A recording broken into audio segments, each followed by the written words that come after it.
Hello, and welcome to another, crappy video. Um, in this video here, I wanted to make this as sort of a follow-up to a different video. A video made by another gentleman. He goes by the name HTR, I believe, here on YouTube. What I'll do, I'll put a link to his channel and the video he made. One, because, well, his videos are actually competently done, and you should probably be watching his videos instead. But anyway, he recently did a video on this, or one similar to this one, a Bacho, what does that say, 808050. Now,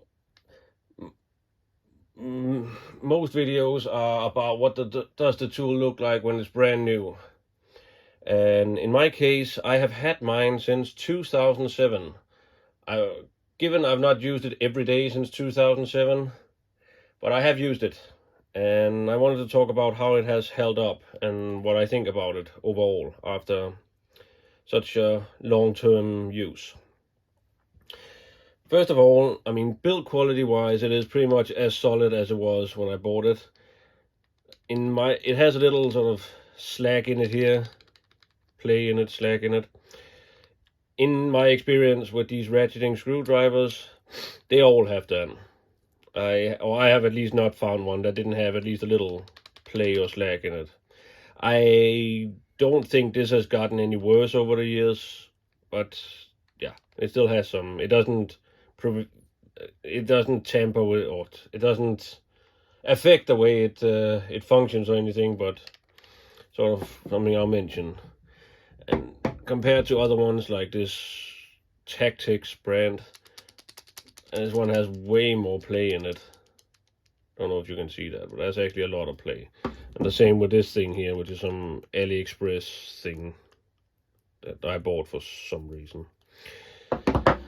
The ratcheting mechanism works great. I will say this one here, you can really feel, it feels a lot more like it's precision components that are used rather than these here, which I couldn't even feels that does not feel good. Doesn't sound good either. I'll use this one again for comparison.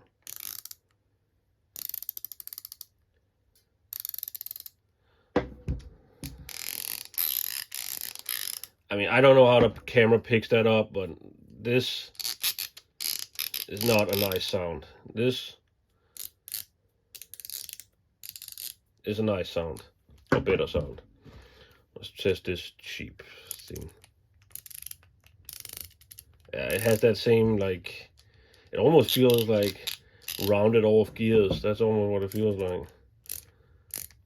I mean, obviously it doesn't affect the way it works, but it just, moving on, the handle itself, even these little knobby things are still there, and the rubber hasn't deteriorated or anything. Still looks good. One thing I don't like about this tool is this sort of pop-out bit holding magazine thing. Oops, that it has. I like this design better, where you sort of just pull it out like that, and then you have everything sort of attached to the tool.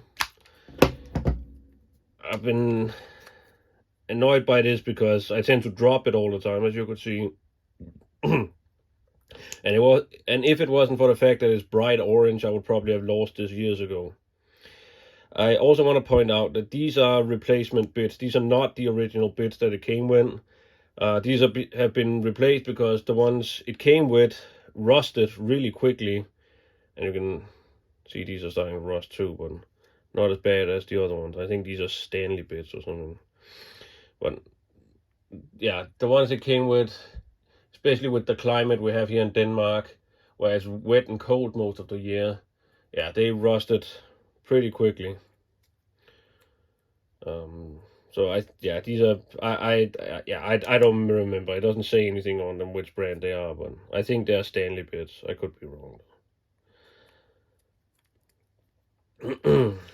But I mean, overall the tool has held up well.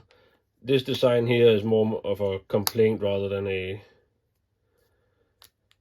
rather than how the tool has held up. And yeah, there's, like I said, there's a little play in it, but